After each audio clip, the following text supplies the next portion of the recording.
ജീവധാര ജീവമൊഴി കാൽവരിനാഥന്റെ സ്നേഹമൊഴി തിരുനിറത്താൽ ജീവനേകും യേശുനാഥന്റെ ജീവമൊഴി ജീവധാര ജീവധാര ജീവധാര.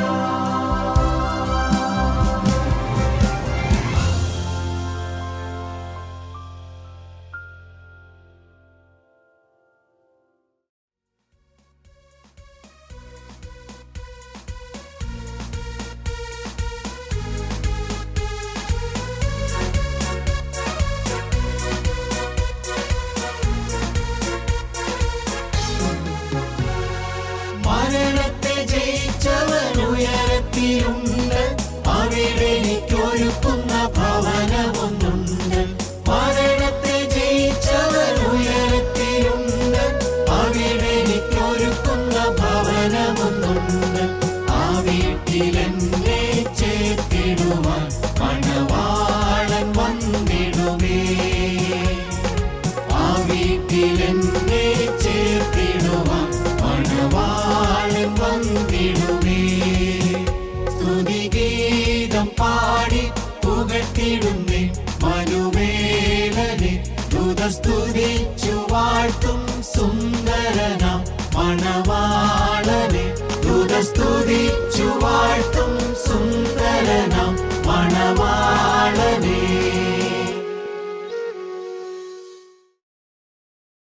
ദൈവ തിരുനാമത്തിന് മഹത്വമുണ്ടാകട്ടെ. കർത്താവായ യേശുക്രിസ്തുവിൻ്റെ തിരുവചനവുമായി ഒരു പ്രാവശ്യം കൂടി എഴുന്നേറ്റ് നിൽപ്പാൻ സ്വർഗത്തിലെ ദൈവം തന്ന കൃപയോർത്ത് നന്ദിയോടെ സ്തുതിക്കുന്നു, സ്തോത്രം ചെയ്യുന്നു. ദൈവത്തിൻ്റെ വചനത്തിൽ നിന്ന് ഒരു വാക്യം നമുക്ക് വായിച്ച് കേൾക്കാം.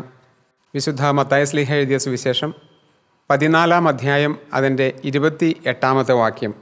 അതിന് പത്രോസ്, കർത്താവേ, നീ ആകുന്നുവെങ്കിൽ ഞാൻ വെള്ളത്തിന്മേൽ നിന്റെ അടുക്ക വരേണ്ടതിന് കൽപ്പിക്കണമെന്ന് പറഞ്ഞു. വളരെ മനോഹരമായ ഒരു വാക്യമാണ്. പത്രോസ് ലീഹ കർത്താവായ യേശുക്രിസ്തുവിനോട് പറയുകയാണ്, കർത്താവേ, നീ ആകുന്നുവെങ്കിൽ ഞാൻ വെള്ളത്തിന്മേൽ നിന്റെ അടുക്കൽ വരേണ്ടതിന് കൽപ്പിക്കണം എന്ന് പറഞ്ഞു. കർത്താവായ യേശുക്രിസ്തുവിൻ്റെ കൂടെ നടന്ന് അനേക അത്ഭുതങ്ങളും അടയാളങ്ങളും കണ്ടതായ പത്രോസ്, ഈ അധ്യായത്തിൻ്റെ തുടക്കഭാഗങ്ങളെല്ലാം നാം വായിക്കുന്നത് 5 അപ്പവും 2 മീനും കൊണ്ട് 5000-ഓളം പുരുഷന്മാരെയും അതിലേറെ സ്ത്രീകളെയും കുഞ്ഞുങ്ങളെയും തൃപ്തനാക്കിയ യേശുക്രിസ്തുവിൻ്റെ ആ കഥയാണ്. ഇതുപോലെ ധാരാളം അത്ഭുതങ്ങൾ കണ്ടതായ പത്രോസ് കർത്താവായ യേശുക്രിസ്തുവിനോട് പറയുകയാണ്, കർത്താവേ, ഈ കടലിന്മേൽ ഇപ്പോൾ നടന്നു വരുന്നത് നീ ആകുന്നുവെങ്കിൽ ഞാനും ആ കടലിൽ നീ നടന്നതുപോലെ ഒന്ന് നടക്കുവാൻ തക്കവണ്ണം ഒന്ന് കൽപ്പിക്കാമോ? ഞാനും ഒന്ന് നടക്കട്ടെ. ഒരു വിശ്വാസിയെ സംബന്ധിച്ചിടത്തോളം ആഗ്രഹിക്കേണ്ട കാര്യമാണ്. ഒരു വിശ്വാസിയുടെ ഹൃദയത്തിൽ ഉണ്ടായിരിക്കേണ്ട ഒരാഗ്രഹമാണ്, വാഞ്ചയാണിത്. കടലിൽ വെള്ളത്തിന്മേൽ നടക്കുക എന്നുള്ളതല്ല. യേശു ഈ ഭൂമിയിൽ നടന്നതുപോലെ വിശ്വാസി നടക്കണം. ദൈവത്തിൻ്റെ സ്തോത്രം. ദൈവത്തിൻ്റെ തിരുവചനത്തിൽ പത്രോസ് ലീഹ തന്നെ എഴുതിയിട്ടുണ്ട്, അവൻ നമുക്ക് പിന്തുടരുവാൻ ഒരു മാതൃക വെച്ചേച്ചു പോയിരിക്കുന്നു. ദൈവത്തിന് സ്തോത്രം. കർത്താവായ യേശുക്രിസ്തുവിൻ്റെ പിന്നാലെ യേശുവിനെ അനുഗമിക്കുന്നതായ ക്രിസ്ത്യാനി കർത്താവായ യേശുക്രിസ്തു ഏത് രീതിയിൽ ഈ ഭൂമിയിൽ ജീവിച്ചുവോ ആ രീതിയിൽ ജീവിക്കേണ്ടവളാണ്. ഇവിടെ വലിയൊരു അത്ഭുതമാണ് നടന്നത്. 5 അപ്പവും 2 മീനും കൊണ്ട് 5000-ൽ പരം പുരുഷന്മാരെ പരിപോഷിപ്പിച്ച ശേഷം കർത്താവായ യേശുക്രിസ്തു ശിഷ്യന്മാരെ പടകിൽ കയറ്റി അക്കരയ്ക്ക് പോകുവാൻ നിർബന്ധിച്ചു. കർത്താവോ അവരിപ്പോൾ യാത്ര ചെയ്ത പടകിൽ കയറിയില്ല. കർത്താവ് ഒരു മലയുടെ മുകളിലേക്ക് പോയി. കർത്താവ് അവിടെ പ്രാർത്ഥനയിൽ ഉറ്റിരിക്കാൻ തുടങ്ങി. വലിയ അത്ഭുതങ്ങൾ ചെയ്തതിന് ശേഷം യേശുക്രിസ്തു പ്രാർത്ഥിക്കുന്ന ഒരു പതിവുണ്ടായിരുന്നു കർത്താവിന്. ദൈവമക്കളെ, ഇതെല്ലാം നമുക്ക് മാതൃകയാണ്. യേശുവിൻ്റെ പിന്നാലെ പോകുന്നവരുടെ മാതൃക യേശു തന്നെയാണ്. ഇവിടെ കർത്താവ് ഒരു അത്ഭുതം നടന്നു കഴിഞ്ഞപ്പോൾ പ്രാർത്ഥിക്കുകയാണ്. എന്നാൽ പലപ്പോഴും ഒരു വിശ്വാസിയുടെ ജീവിതത്തിൽ യേശുക്രിസ്തു ഒരനുഗ്രഹം തന്നു കഴിയുമ്പോൾ അത് മറ്റുള്ളവരുടെ മുമ്പിൽ സാക്ഷിക്കും, പറയും. പക്ഷേ ആ ലഭിച്ച നന്മയ്ക്കൊത്തവണ്ണം കർത്താവിൻ്റെ സന്നിധിയിലിരുന്ന് തന്നെ തന്നെ താഴ്ത്തി പ്രാർത്ഥിക്കുന്ന സ്വഭാവം അനേകർക്കില്ല എന്നുള്ളതാണ് സത്യം. ദൈവമക്കളെ, പലപ്പോഴും ആത്മീയമായി തളർന്നു പോകാൻ, വീണു പോകാനുള്ള കാരണം ഈ പ്രാർത്ഥനയില്ലായ്മയാണ്. ഇവിടെ പത്രോസ് ശ്ലീഹ യേശുക്രിസ്തു ഈ ശ്ലീഹന്മാരെ പടക് കയറിപ്പോകാൻ നിർബന്ധിച്ച ശേഷം പ്രാർത്ഥനയ്ക്കായി പോയി. നേരം ഇരുട്ടി, സന്ധ്യയായി, രാത്രിയായി. 1-ാം യാമം കഴിഞ്ഞു, 2-ാം യാമം കഴിഞ്ഞു, 3-ാം യാമം രാത്രിയിലെ കഴിഞ്ഞു. പക്ഷേ ഇവർ പടക് തുഴഞ്ഞിട്ടും മുമ്പോട്ട് പോകുന്നില്ല. കാരണം നല്ല കൊടുങ്കാറ്റാണ്, കാറ്റ് നല്ല പ്രതികൂലമായിട്ടാണ്. ഇവർ തുഴയുന്നതിന്, അല്ലെങ്കിൽ പായ്ക്കപ്പലാണെങ്കിൽ ആ കാറ്റ് വീശുന്നത് അവർക്ക് പോകേണ്ടുന്നതിൻ്റെ നേരെ എതിർദിശയിലാണ്. വെള്ളം കയറുന്നുണ്ട്, ഇവർ തണ്ട് വലിക്കുന്നുണ്ട്, വളരെ കഷ്ടപ്പെടുന്നുണ്ട്. ഞാനിങ്ങനെ ചിന്തിച്ച് നോക്കിയിട്ടുണ്ട്, ഒരു വലിയ മഹാത്ഭുതം കഴിഞ്ഞിട്ടാണ് ശിഷ്യന്മാർ യേശു പറഞ്ഞതനുസരിച്ച് ഈ പടകിൽ കയറിപ്പോയത്. പക്ഷേ ആ ശിഷ്യന്മാർക്കാണ് ഇപ്പോൾ അവരുടെ ജീവിതത്തിൽ പ്രതികൂലമായ കാറ്റടിക്കുന്നത്. ദൈവമക്കളെ, കർത്താവായ യേശുക്രിസ്തുവിൽ നിന്ന് അനുഗ്രഹങ്ങൾ ലഭിച്ചു എന്നുള്ളത് കൊണ്ട്, നമ്മുടെ ജീവിതത്തിൽ ക്രിസ്തുവിനെ കണ്ടെത്താനും കർത്താവായ യേശുക്രിസ്തുവിന് ജീവിതം സമർപ്പിക്കാനും ഒരു ഭാഗ്യം കിട്ടി എന്നുള്ളത് കൊണ്ട് കഷ്ടതകൾക്കും ദുരിതങ്ങൾക്കും കുറവൊന്നും വരില്ല. ധാരാളം കഷ്ടതകൾ പിന്നെയും വരും. രോഗങ്ങൾ വരാം, അല്ല മറ്റു പല രീതിയിലുള്ളതായ കഷ്ടതകൾ. ഓരോ ജനം അനുഭവിക്കുന്ന കഷ്ടതകൾ എത്ര വലുതാണ്. ഓരോരുത്തരുടെ കഥകൾ കേൾക്കുമ്പോൾ, അവർ പ്രാർത്ഥനാ വിഷയമായി കാര്യങ്ങൾ പറയുമ്പോൾ, ഇങ്ങനെയെല്ലാം പ്രയാസങ്ങൾ മനുഷ്യർക്കുണ്ടാകുന്നുണ്ടല്ലോ എന്നുള്ള സങ്കടം പൊങ്ങി വരാറുണ്ട്, വേദന ഉണ്ടാവാറുണ്ട്. ഈ കഴിഞ്ഞ ദിവസം തന്നെ ഒരു പ്രാർത്ഥനാ വിഷയം മുന്നിലേക്ക് വന്നു. സ്കൂൾ അധ്യാപകരാണ് ഭാര്യയും ഭർത്താവും. മക്കളിപ്പോൾ നാട്ടിലില്ല. പ്രായം നന്നായി അങ്ങ് മുന്നോട്ട് പോയി, 80-85 വയസ്സിൻ്റെ അടുത്തെത്തി. ഇപ്പോൾ ഭാര്യയ്ക്ക് സ്ട്രോക്ക് വന്ന് കിടപ്പാണ്, എഴുന്നേറ്റ് നിൽക്കാൻ പറ്റുന്നില്ല, ബാലൻസ് കിട്ടുന്നില്ല. ഈ 80 വയസ്സിന് മേളിൽ പ്രായമുള്ള ഭർത്താവ് മാത്രമാണുള്ളത്. പക്ഷേ അദ്ദേഹം യോഗത്തിന് വരും.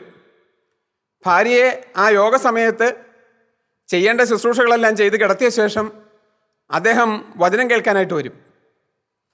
എത്ര വേദനാജനകമായ അവസ്ഥയാണ് ആ ഭവനത്തിൽ. അതുപോലെ എത്രയെത്ര ഭവനങ്ങൾ കടഭാരം കൊണ്ട്, മക്കളുടെ വഴിതെറ്റിയ ജീവിതം കൊണ്ട് വീർപ്പ് മുട്ടുന്നതായ, സങ്കടപ്പെടുന്നതായ മാതാപിതാക്കന്മാർ എത്രയോ പേരുണ്ട്. ദൈവത്തിന് സ്തോത്രം. പക്ഷേ ഒരു കാര്യമുണ്ട്, ഈ പ്രശ്നങ്ങളെല്ലാം നമ്മുടെ ജീവിതത്തിലുണ്ടെങ്കിലും ജീവിതം ക്രിസ്തുവിന് കൊടുത്തതാണെങ്കിൽ ഈ പ്രതികൂലത്തിൻ്റെ മധ്യത്തിലേക്ക്, ആ പടയിലേക്ക് കർത്താവായ യേശുക്രിസ്തു കയറി വരും. ദൈവത്തിന് സ്തോത്രം.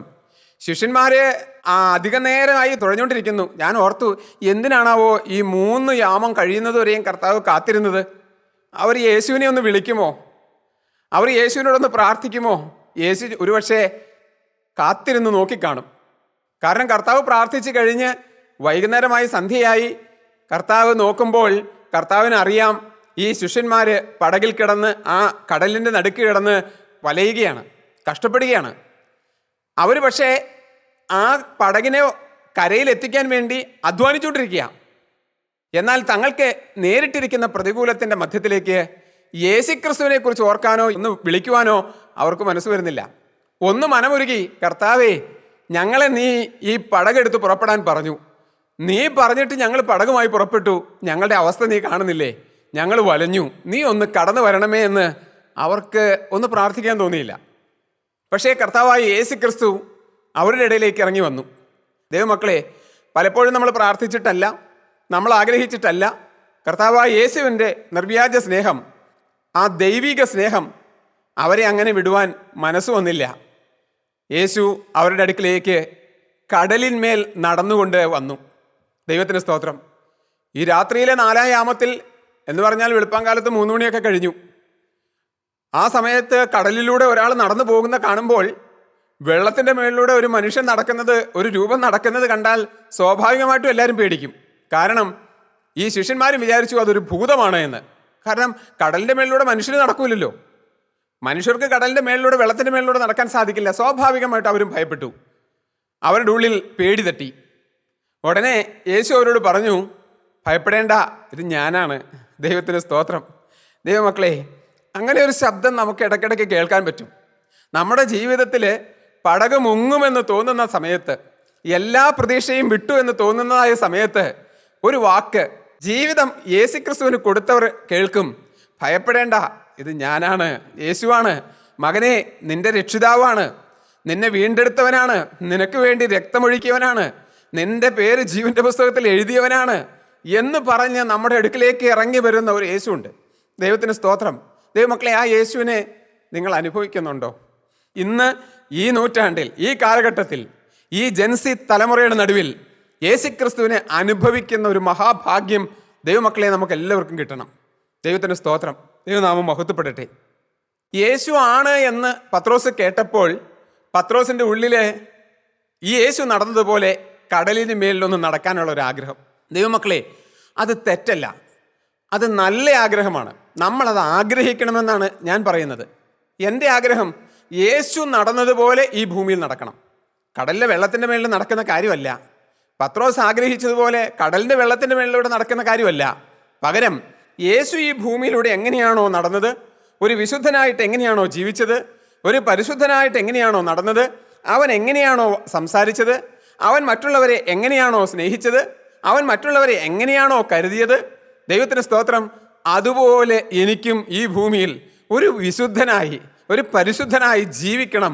യേശു നടന്നതുപോലെ ആ മാതൃക പ്രകാരം യേശു ആകുന്ന തലയോളം, യേശു എന്ന തലയോളം എനിക്ക് വിശുദ്ധിയിൽ വളരണമെന്നുള്ളതായ ഒരാഗ്രഹം നമ്മുടെ എല്ലാവരുടെയും ജീവിതത്തിൽ ഉണ്ടാകേണ്ടതാണ്. ദൈവത്തിന് നന്ദിയോടെ സ്തോത്രം. അതാണ് മഹാഭാഗ്യം എന്ന് പറയുന്നത്. യേശു പത്രോസിൻ്റെ വാക്ക് കേട്ടു. വേറൊന്നും യേശു പറയുന്നില്ല. മോനെ വാ, വരിക എന്ന് യേശു പറഞ്ഞു. ദൈവത്തിന് സ്തോത്രം. നല്ല നല്ല ആഗ്രഹങ്ങളെ സാധിപ്പിച്ചു തരുന്നവനാണ് ദൈവം. നമ്മുടെ ഹൃദയത്തിലെ ആ നല്ല നല്ല ആഗ്രഹങ്ങളെ, ദൈവികമായ ആഗ്രഹങ്ങളെ സാധിപ്പിച്ചു തരുന്നവനാണ് യേശു ക്രിസ്തു. ദൈവമക്കളെ, ഇത് ഈ കാലഘട്ടത്തിൽ നമുക്ക് അനുഭവിക്കാം. നിങ്ങൾ സംശയിക്കരുത്. ചില കഷ്ടതകളും ചില ദുരിതങ്ങളും ചില വേദനകളും ചില വിയോഗങ്ങളും ജീവിതത്തിൽ വന്നു എന്നുള്ളത് കൊണ്ട് ദൈവത്തെ സംശയിക്കരുത്, ദൈവത്തെ തള്ളിക്കളയരുത്. ദൈവമക്കളെ, മനുഷ്യ ജീവിതത്തിൽ വരുന്നതായ സകല കഷ്ടതയും ഇല്ലാതാക്കാൻ വന്നതല്ല യേശു ക്രിസ്തു. ഇന്ന് ക്രിസ്തീയ ഗോളത്തിൽ തന്നെ ആളുകൾ തെറ്റിദ്ധരിച്ചിരിക്കുകയാണ്. ഈ ലോകത്ത് ധാരാളം മതങ്ങളുണ്ട്. ദൈവമക്കളെ, ആ മതങ്ങളൊന്നും പഠിപ്പിക്കുന്നതായ ഒരു പഠനമല്ല, അല്ലെങ്കിൽ ഒരു പഠിപ്പിക്കലല്ല യേശു ക്രിസ്തു പഠിപ്പിച്ചത്. ഈ ലോകത്ത് ഉണ്ടായതായ അധർമ്മം, നിലനിൽക്കുന്നതായ അധർമ്മം ഇല്ലാതാക്കാൻ വന്നതായ ഒരു ധർമ്മോപദേഷ്ടാവല്ല യേശു ക്രിസ്തു. ദൈവത്തിന് സ്തോത്രം.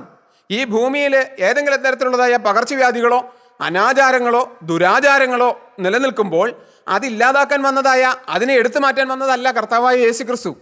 വളരെ വ്യക്തമായി ദൈവത്തിൻ്റെ വചനം പറയുന്നുണ്ട്. ഈ ഭൂമിയിൽ മനുഷ്യർ ജീവിക്കുമ്പോൾ പല കഷ്ടതകളും ദുരിതങ്ങളും എല്ലാം മനുഷ്യരാശിക്ക് ഓരോ കാലഘട്ടത്തിൽ ഉണ്ടായിട്ടുണ്ട്. വലിയ കെടുതികളുണ്ടായിട്ടുണ്ട്. വലിയ ബാധകൾ ലോകത്തെ മുഴുവനും ബാധിച്ചിട്ടുണ്ട്. അതൊന്നും മാറ്റാൻ വേണ്ടി മനുഷ്യനായി വെളിപ്പെട്ടവനല്ല യേശു ക്രിസ്തു. പാപം ചെയ്ത് ദൈവ തേജസ് നഷ്ടപ്പെട്ടതായ നരകത്തിലേക്ക് തള്ളപ്പെട്ടു പോയിക്കൊണ്ടിരിക്കുന്ന മനുഷ്യനെ എങ്ങനെ ആ നാശകൂപത്തിൽ നിന്ന്, ആ നരകത്തിൽ നിന്ന് രക്ഷിക്കാം, അവനെ എങ്ങനെ സ്വർഗരാജ്യത്തിൽ എത്തിക്കാം, ഈ ഒരു വഴി പറഞ്ഞു തരുന്ന, മാർഗം പറഞ്ഞു തരുന്ന, അതിനുള്ളതായ വഴി ഉണ്ടാക്കിയതായ യേശു ക്രിസ്തുവിൻ്റെ വചനമാണ് തിരുവചനം. ദൈവമക്കളെ, ഇത് ആത്മാവിൻ്റെ രക്ഷയുടെ കാര്യമാണ്. ഏത് പാപം ചെയ്ത വ്യക്തിക്കും, ഏത് തെറ്റ് ചെയ്ത വ്യക്തിക്കും, ഏത് തെറ്റും എത്ര തവണ ചെയ്ത വ്യക്തിക്കും, മനഃപൂർവ്വവും പാപം ചെയ്തു പോയിട്ടുണ്ടെങ്കിലും യേശു ക്രിസ്തുവിൻ്റെ സന്നിധിയിലേക്ക് ആത്മാർത്ഥമായി ഇനി ഞാൻ പാപം ചെയ്യില്ല എന്നുള്ള ശരിയായ ഒരു സമർപ്പണത്തോടെ കടന്നു വന്നാൽ സകല പാപവും കർത്താവായ യേശു ക്രിസ്തുവിൻ്റെ രക്തത്താൽ കഴുകി കിട്ടും. ദൈവത്തിന് സ്തോത്രം.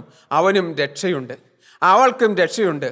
ഏത് വഴിയിലൂടെ മകളെ നീ നടന്നവളാണെങ്കിലും, എന്തെല്ലാം തെറ്റുകൾ നിന്റെ ജീവിതത്തിൽ വന്നവളാണെങ്കിലും, ദൈവത്തിന് സ്തോത്രം, നീ ആത്മാർത്ഥമായി ഇനി ഞാൻ ആ പാപം ചെയ്യില്ല, ഇതെന്നെ നശിപ്പിച്ചു, ഇതെൻ്റെ കുടുംബം തകർത്തു, ഇതെൻ്റെ ആത്മാവിനെ നശിപ്പിച്ചു, എൻ്റെ ഭാവി തുലച്ചു എന്ന് വ്യക്തമായി തിരിച്ചറിഞ്ഞുകൊണ്ട് ക്രിസ്തുവിൻ്റെ അരികിലേക്ക് വന്നാൽ യേശു ആ പാപം ക്ഷമിച്ചു തരും, മകളാക്കി മാറ്റും, മകനാക്കി മാറ്റും. യാതൊരു സംശയവുമില്ല. ദൈവത്തിന് നന്ദിയോടെ സ്തോത്രം. ഇവിടെ ഇതാ പത്രോസ് നടക്കാനായിട്ട് യേശു അനുവാദം കൊടുത്തു. വരിക എന്ന് പറഞ്ഞു. യേശു വേറൊന്നും പറഞ്ഞില്ല, വാ നീ പോരെ എന്ന് പറഞ്ഞു. എന്ത് ധൈര്യത്തോടെയാണ് പത്രോസ്, അതുവരെ കാറ്റിൽ ഉലയുന്നതായ പടക്, നിൽക്കാൻ സാധിക്കുന്നില്ല, പിടിച്ചു വേണം നിൽക്കാൻ, കാറ്റുകൊണ്ട് ഉലഞ്ഞുകൊണ്ടിരിക്കുകയാണ് പടക്. ഉടനെ പത്രോസ് നേരെ ചാടി അങ്ങ് ഇറങ്ങുകയാണ്. ദൈവത്തിന് സ്തോത്രം. ദൈവമക്കളെ, വിശ്വാസത്തിൽ പത്രോസ് നടക്കുകയാണ്. യേശുവിൻ്റെ വാക്ക് കേട്ട് നടക്കുകയാണ്. പക്ഷെ ഒരു കാര്യമുണ്ട്, എന്താണെന്നറിയാമോ? ഈ നടപ്പിൽ ചില കാര്യങ്ങൾ സൂക്ഷിച്ചില്ലെങ്കിൽ കുഴപ്പം പറ്റും. ക്രിസ്തീയ ജീവിതത്തിൽ യേശുക്രിസ്തുവിന്റെ പിന്നാലെ പോകുമ്പോൾ സ്വർഗരാജ്യത്തെ ലക്ഷ്യമാക്കി യാത്ര ചെയ്യുന്നതായ ഒരു ക്രിസ്ത്യാനി, മോക്ഷപട്ടണത്തെ ലക്ഷ്യമാക്കിക്കൊണ്ട് യാത്ര ചെയ്യുന്നതായ ഒരു ക്രിസ്ത്യാനി സൂക്ഷിക്കേണ്ട ചില വഴികളുണ്ട് ആ യാത്രയിൽ. ഈ ഭൂമിയിൽ നമുക്ക് ലഭിച്ചിരിക്കുന്നതായ ഈ ആയുസ്സിൽ നാം യേശുവിൻ്റെ പിന്നാലെ യാത്ര ചെയ്യുമ്പോൾ ക്രിസ്ത്യാനി, നീ സൂക്ഷിക്കേണ്ട ചില വഴികളുണ്ട്, നീ കരുതേണ്ട ചില കാര്യങ്ങളുണ്ട്. നിന്റെ സൂക്ഷ്മത കുറഞ്ഞു പോയാൽ, നിന്റെ കരുതൽ കുറഞ്ഞു പോയാൽ, മാറിപ്പോയാൽ നീ വെള്ളത്തിൽ മുങ്ങിപ്പോവും, ലോകത്തിൽ മുങ്ങിപ്പോവും, നരകത്തിലേക്ക് പോകും, നിനക്ക് ദൈവരാജ്യം നഷ്ടപ്പെടും. ദൈവത്തിന് സ്തോത്രം. അതിവിടെ നമുക്ക് പത്രോസിൻ്റെ ജീവിതാനുഭവത്തിൽ നിന്ന് മനസ്സിലാക്കാനായിട്ട് സാധിക്കും. പത്രോസ് വെള്ളത്തിലേക്ക് ഇറങ്ങി നടക്കാനായിട്ട് തുടങ്ങി. നമുക്ക് ആ വാക്യം ഒന്ന് വായിച്ചു കേൾക്കാം. ദൈവത്തിന് സ്തോത്രം. 29 വാക്യം. വരിക എന്ന് അവൻ പറഞ്ഞു. കർത്താവായ യേശു പത്രോസിനോട് പറഞ്ഞു, വരിക. അടുത്ത വാക്യം. പത്രോസ് പടകിൽ നിന്ന് ഇറങ്ങി. നേരെ പടകിൽ നിന്ന് ഇറങ്ങി. കരയിലേക്കല്ല, വെള്ളത്തിലേക്കാണ്. ഇത് കടലിന് നടുക്കാണ്. വെള്ളത്തിലേക്ക് പത്രോസ് ഇറങ്ങി. കാലൊന്ന് വെച്ച കാര്യം ഒന്ന് ആലോചിച്ച് നോക്കൂ, ഒന്ന് ധ്യാനിച്ച് നോക്കൂ. ദൈവത്തിന് സ്തോത്രം. നല്ല കാറ്റ്, നല്ല തിര, നല്ല വെള്ളം ഇളകുന്നു. ആ വെള്ളത്തിലേക്ക് ഒരു മനുഷ്യൻ കാലെടുത്ത് വെക്കുന്നു. അവൻ്റെ കാല് താണു പോകുന്നില്ല.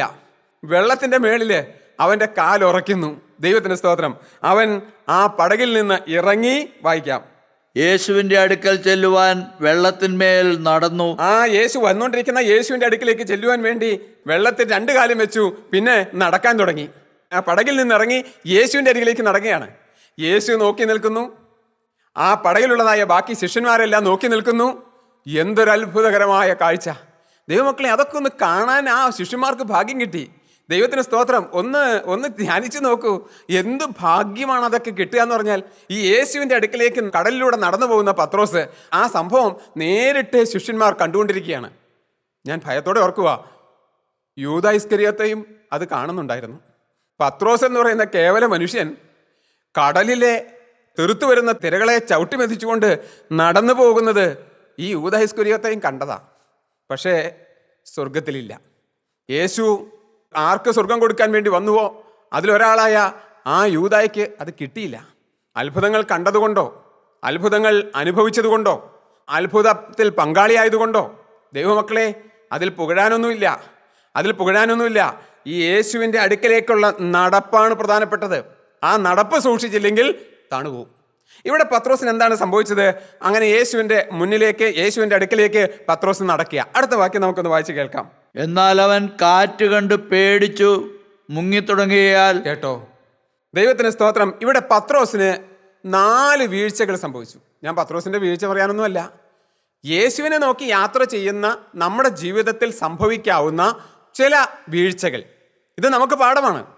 ഈ പത്രോസിന് സംഭവിച്ചതായ ചില വീഴ്ചകൾ. ഒന്ന് നാം വായിച്ചത് ഇങ്ങനെയാണ്: എന്നാൽ അവൻ കാറ്റ് കണ്ട് പേടിച്ച് മുങ്ങിത്തുടങ്ങിയാൽ. അപ്പം യേശുവിനെ കണ്ടു, യേശു വരിക എന്ന് പറഞ്ഞു, കടലിലേക്ക് ഇറങ്ങി യേശുവിൻ്റെ അടുക്കിലേക്ക് നടക്കുകയാണ്. യേശുവിനെ നോക്കിക്കൊണ്ടാണ് നടക്കുന്നത്. പക്ഷേ ഒരു സമയം വന്നപ്പോൾ, വിശ്വാസത്തിലുള്ള ഈ നടപ്പിന് ഒരു സമയം വന്നപ്പോൾ നോട്ടം എങ്ങോട്ട് വന്നു? ശരീരത്തിലേക്ക് ആഞ്ഞടിക്കുന്ന കൊടുങ്കാറ്റിലേക്കായിപ്പോയി. പുറകിൽ കാണുന്നതായ ആ പടക്, അവൻ വിട്ടിറങ്ങി പോകുന്നതായ ആ പടക്, അത് കാറ്റ് തുലയുന്നത് ഒരുപക്ഷെ തിരിഞ്ഞു നോക്കിയോ എനിക്കറിഞ്ഞുകൂടാ. ഈ ശരീരത്തിലേക്ക് അടിക്കുന്നതായ, ഈ തിരമാല തീർത്തു വരുന്നതായ ആ കാഴ്ചയിലേക്ക് പത്രോസിൻ്റെ നോട്ടം മാറിപ്പോയി. നോക്കേണ്ടത് യേശുവിലേക്കായിരുന്നു. നോട്ടം പ്രതികൂലങ്ങളിലേക്ക് വന്നുപോയി. ജീവിതത്തിൽ വന്നതായ കെടുതികളിലേക്കും, ജീവിതത്തിൽ ആഞ്ഞടിക്കുന്നതായ കഷ്ടതകളിലേക്കും ദുരിതങ്ങളിലേക്കും നോട്ടമായി പോയി. അവിടെ യേശുവിൽ നിന്നുള്ള നോട്ടം മാറിപ്പോയി. ദൈവത്തിന് സ്തോത്രം. കഷ്ടത വരും, ദുരിതങ്ങൾ വരും, അപ്പോഴും യേശുവിനെ നോക്കണമായിരുന്നു. പക്ഷെ നോട്ടം മാറിപ്പോയി. യേശുവിൽ നിന്നുള്ള നോട്ടം മാറിയിട്ട് ജീവിതത്തിലുള്ളതായ കഷ്ടതകളിലേക്കും ദുരിതങ്ങളിലേക്കും നോക്കാൻ തുടങ്ങി. ദൈവമക്കളെ, അത് തെറ്റാണ്. ഒരു ക്രിസ്ത്യാനിക്ക് അത് ചെയ്യാൻ പാടില്ല. എന്ത് ചെയ്യണം? കഷ്ടത വരും, ദുരിതങ്ങൾ വരും, അതതിൻ്റെ ഒരു വഴിക്ക് വന്നുകൊണ്ടിരിക്കും. അതെല്ലാം എന്ത് ചെയ്യണം? യേശുവിൻ്റെ കയ്യിലേക്ക് ഏൽപ്പിച്ചു കൊടുക്കണം. ഈ പത്രോസ് ആ യേശുവിനെ മാത്രമാണ് നോക്കി നിന്നതെങ്കിൽ ഈ കാറ്റടിച്ചത് പത്രോസ് അറിയുമായിരുന്നോ? ദൈവത്തിന് സ്തോത്രം. തൻ്റെ മുന്നിലേക്ക് നടന്നു വരുന്ന, താൻ ചെന്ന് നടന്നടുക്കുന്നതായ ആ യേശുവിലേക്ക് മാത്രമായിരുന്നു നോട്ടമെങ്കിൽ ഈ പത്രോസിൻ്റെ മേൽ വന്നടിക്കുന്ന കാറ്റോ, ഈ പത്രോസിൻ്റെ സൈഡിൽ തിമർത്തു വരുന്നതായ തിരമാലയോ പത്രോസ് കാണുമായിരുന്നോ? പത്രോസ് അറിയുമായിരുന്നോ? ദൈവത്തിന് സ്തോത്രം. ദൈവമക്കളെ, പത്രോസിന്റെ മേൽ അടിക്കാതെ, പത്രോസ് അറിയാതെ അതെല്ലാം മാറിപ്പോയേനെ. പക്ഷെ പത്രോസ് ഇപ്പോൾ നോട്ടം മാറിപ്പോയി കഴിഞ്ഞപ്പോൾ അത് സ്വന്തം ശരീരത്തിലേക്ക് അടിക്കാൻ തുടങ്ങി, തെറ്റുപറ്റി തുടങ്ങി. രണ്ടാമത് നമുക്ക് വീണ്ടും വായിക്കാം, അതിന്റെ 30-ാം വാക്യം ഒന്നുകൂടെ വായിക്കാം. എന്നാൽ അവൻ കാറ്റ് കണ്ട് പേടിച്ച് മുങ്ങി തുടങ്ങുകയാൽ. ഒന്ന് കാറ്റിലേക്ക് നോക്കി, നോട്ടം കാറ്റിലേക്കായി. അപ്പോഴെന്ത് സംഭവിച്ചു? പേടി വരാൻ തുടങ്ങി, ഭയം. ഇന്ന് മനുഷ്യനെ ബാധിച്ചിരിക്കുന്ന ഒരു വലിയ ബാധയാണ് ഭയം. ദൈവത്തിന് സ്തോത്രം. ചിലർക്ക് അകാരണമായ ഭയം, വലിയ പ്രത്യേകിച്ച് കാരണമൊന്നുമില്ല, എങ്കിലും ഒരു ഭയം. കുട്ടികൾക്കാണെങ്കിൽ, ചെറുപ്പക്കാർക്കാണെങ്കിൽ ഭാവിയെക്കുറിച്ചുള്ളതായ ഒരു ഭയം. ദൈവത്തിന് സ്തോത്രം.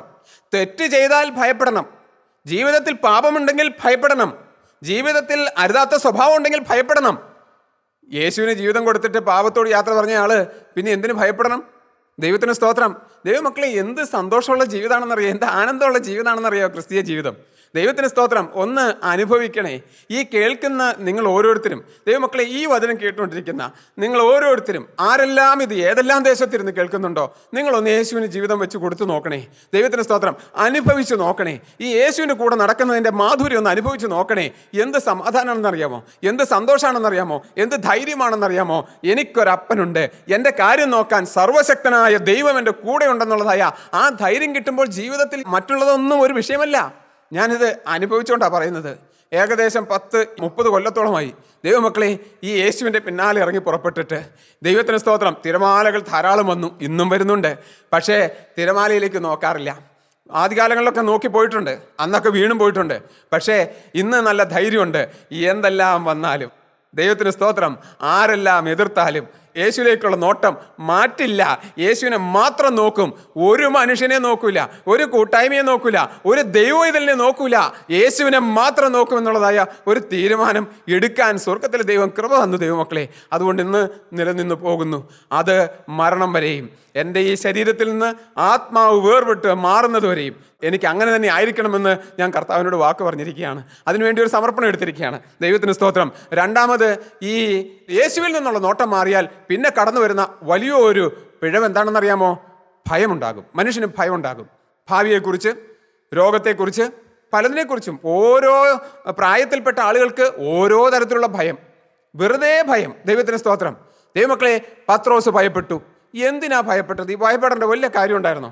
പത്രോസിന് ഭയം വരേണ്ട വല്ല കാര്യം ഉണ്ടായിരുന്നോ? കാരണം മുന്നിൽ നിൽക്കുന്ന യേശു അല്ലേ. യേശു മുന്നിൽ നിൽക്കുമ്പോൾ, ആ യേശുവിൻ്റെ അടുക്കിലേക്ക് നടക്കുമ്പോൾ യേശുവിനെ നോക്കി പോകാൻ പോരായിരുന്നോ? ഈ ഭയം വരേണ്ട കാര്യമുണ്ടോ? ക്രിസ്ത്യാനി, ദൈവത്തിന് സ്തോത്രം, നമ്മുടെ ജീവിതത്തിൽ അത് വരരുത്. മകളെ, നിന്റെ ജീവിതത്തിൽ അത് വരരുത്.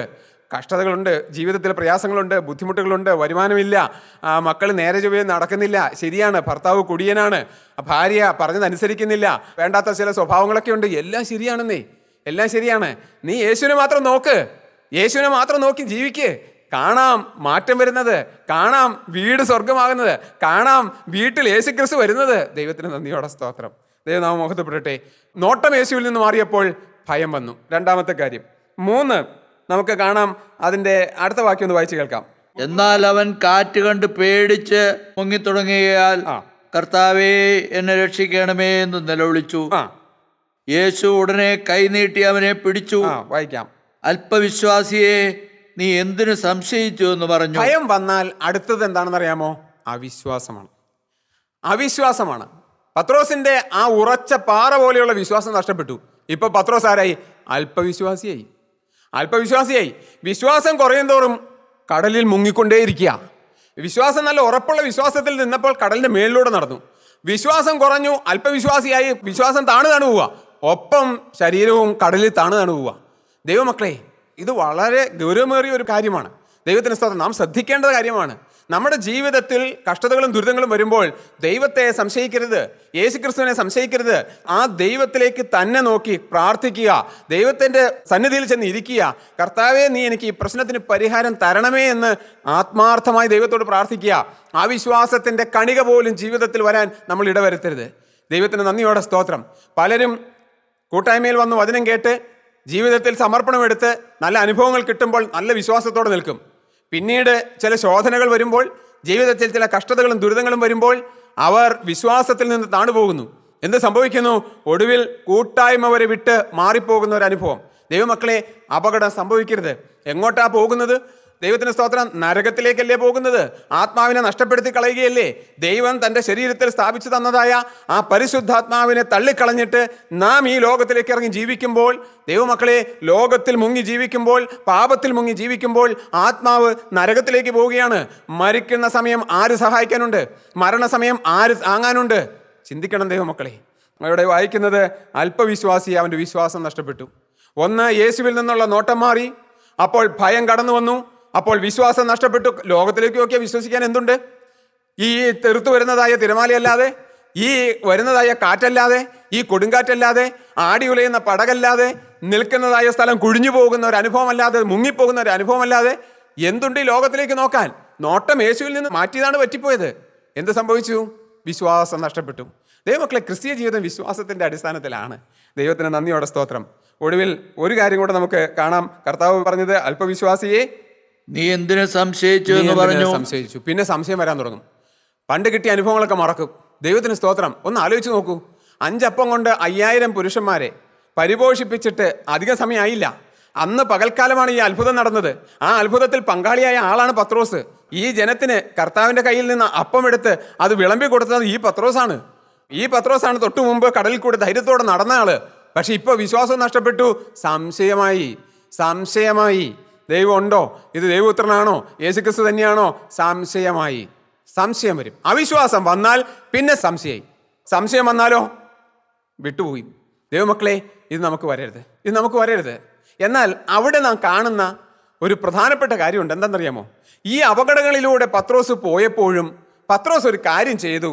അതാണ് ദൈവത്തിന് സ്തോത്രം. 30-ാം വാക്യം, അവൻ കാറ്റ് കണ്ട് പേടിച്ച് മുങ്ങിത്തുടങ്ങിയാൽ കർത്താവേ എന്നെ രക്ഷിക്കണമേ എന്ന് നിലവിളിച്ചു. ദൈവമക്കളെ, എന്ത് തെറ്റു വന്നാലും, ഏത് വഴിയിലൂടെയൊക്കെ പോയെങ്കിലും ഒന്ന് യേശുവിൻ്റെ സന്നിധിയിലേക്ക് കടന്നു വന്നൊന്നും നിലവിളിച്ചാൽ മതി. ദൈവത്തിന് സ്തോത്രം. അവിടെ നാം വായിക്കുന്നത് ഇങ്ങനെയാണ്, യേശു ഉടനെ കൈ നീട്ടി അവനെ പിടിച്ചു. ദൈവമക്കളെ, നമ്മളെ വഴിയിലിട്ടിട്ട് പോകുന്നവനല്ല അവൻ. നമ്മളെ ഇടയ്ക്കൊന്ന് മുങ്ങി ചാകാൻ വേണ്ടി വിടുന്നവനല്ല അവൻ. വിളിച്ചിറക്കിയവനാണെങ്കിൽ അക്കരെ എത്തിക്കാൻ ശക്തനാണ് കർത്താവായ യേശുക്രിസ്തു. എന്ത് ചെയ്യണം? തെറ്റുപറ്റിയെങ്കിൽ സമ്മതിക്കണം. കർത്താവെ, തെറ്റുപറ്റിപ്പോയി, നിന്നിൽ നിന്നുള്ള നോട്ടം മാറിപ്പോയി. പത്രോസ് ഉടനെ യേശുവിലേക്ക് നോക്കി യേശുവിനോട് നിലവിളിക്കുകയാണ്, കർത്താവെ എന്നെ രക്ഷിക്കണം, ഞാൻ മുങ്ങിപ്പോയി. കാരണം എൻ്റെ നോട്ടം മാറിപ്പോയി, സംശയം വന്നു, അവിശ്വാസം വന്നു. കർത്താവെ, എനിക്ക് തെറ്റുകൾ പറ്റിപ്പോയി. ദൈവത്തിന് സ്തോത്രം. ഉടനെ യേശു അവൻ്റെ നേരെ വന്ന് കൈ നീട്ടി അവനെ ഉയർത്തി. ദൈവത്തിന് നന്ദിയോടെ സ്തോത്രം. അവന് പാപബോധം കൊടുത്തു. നീ എന്തിനു സംശയിച്ചു? നീ എന്തിന് അല്പവിശ്വാസിയായി മാറി? ദൈവമക്കളെ, ആ പാപം ഏറ്റു പറഞ്ഞു. ദൈവനാമം മഹത്വപ്പെടട്ടെ. ദൈവത്തിന് സ്തോത്രം. ഞാനിവിടെ നിർത്തുകയാണ്. നമ്മുടെ ജീവിതത്തിൽ ഈ അപകടമുണ്ടോ? ഈ അപകടത്തിൽ കൂടിയാണോ ആരെങ്കിലും ഇന്ന് ജീവിതം നയിച്ചുകൊണ്ടിരിക്കുന്നത്? ദൈവമക്കളെ, നമ്മുടെ ജീവിതം ക്രിസ്തുവിൻ്റെ കരങ്ങളിലേക്ക് കൊടുക്കുക. എന്തെല്ലാം തെറ്റുപറ്റിയെങ്കിലും, ഏതെല്ലാം പാപം ജീവിതത്തിൽ വന്നെങ്കിലും, ഏതെല്ലാം വഴിയിലൂടെ പോയെങ്കിലും, ഏത് അവിശ്വാസം വന്നെങ്കിലും, കൂട്ടായ്മ വിട്ട് മാറിയെങ്കിലും, ദൈവമക്കളെ, നിങ്ങൾ മടങ്ങി വരിക. ദൈവത്തിന് സ്തോത്രം. നിങ്ങളെ സ്നേഹിക്കുന്ന ഒരു യേശുവുണ്ട്. നിങ്ങളെ തള്ളിക്കളയുന്ന യേശുവല്ല. നിങ്ങളുടെ മരണം വരെ, നിങ്ങളുടെ തല നരയ്ക്കുവോളം, നിങ്ങളെ തല നരച്ച് നിങ്ങളുടെ ആത്മാവ് ശരീരത്തിൽ നിന്ന് വേർപെടുന്നത് വരെ നിങ്ങളെ സൂക്ഷിപ്പാൻ, നിങ്ങളെ കാക്കുവാൻ ശക്തനായ യേശുക്രിസ്തുവിൻ്റെ അടുക്കിലേക്ക് മടങ്ങി വരിക. യേശുവിനോട് വാക്ക് പറയുക, കർത്താവേ, തെറ്റുപറ്റിപ്പോയി. ദൈവത്തിന് സ്തോത്രം. നമുക്ക് തലകളെ വണക്കാം. ഒരു നിമിഷം പ്രാർത്ഥിക്കാം. എൻ്റെ ജീവിതത്തിൽ തെറ്റുപറ്റിപ്പോയെന്ന്, എനിക്ക് പാപം വന്നുപോയെന്ന്, എനിക്ക് സംശയം വന്നുപോയെന്ന്, എനിക്ക് അവിശ്വാസം വന്നുപോയെന്ന്, ദൈവത്തിന് സ്തോത്രം, ഞാൻ ക്രിസ്തുവിൽ സംശയം വന്നുപോയെന്ന്, ലോകത്തിലേക്ക് നോക്കിപ്പോയെന്ന്, ഈ ഭൂമിയിലേക്ക് നോക്കിപ്പോയെന്ന്, എൻ്റെ ഈ ലോകത്തിലുള്ളതായ ജീവിതത്തിലേക്ക് നോക്കിപ്പോയെന്ന്, മറ്റുള്ളവരെ ഞാൻ നോക്കിപ്പോയെന്ന്, ക്രിസ്തുവിൽ നിന്നുള്ളതായ നോട്ടം മറ്റു മനുഷ്യരിലേക്ക് ആയിപ്പോയി എന്ന് ബോധ്യമുള്ളവരെ ഇപ്പോൾ യേശുവിനോട് നിലവിളിക്കുക.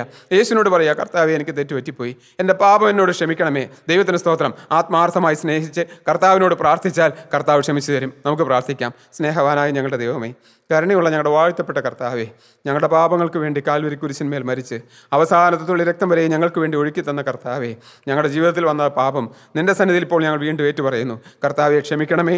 ഞങ്ങളെ വീണ്ടും വിശ്വാസത്തിൻ്റെ പാതയിൽ നിർത്തണമേ. കർത്താവെ, തീരുമാനമെടുത്ത ഓരോരുത്തരുടെയും പേര് ജീവൻ്റെ പുസ്തകത്തിൽ എഴുതണമേ. വിശ്വാസത്തിൽ നിലനിൽപ്പാൻ ഭാഗ്യം കൊടുക്കണമേ. അന്ത്യത്തോളം ഞങ്ങൾ എല്ലാവരെയും കാക്കണമേ. യേശുക്രിസ്തുവിൻ്റെ ധന്യമായ നാമത്തിൽ അപേക്ഷിക്കുന്ന കൃപയോടെ കേട്ട് ഉത്തരമരുമാറാകണമേ. ആമേൻ.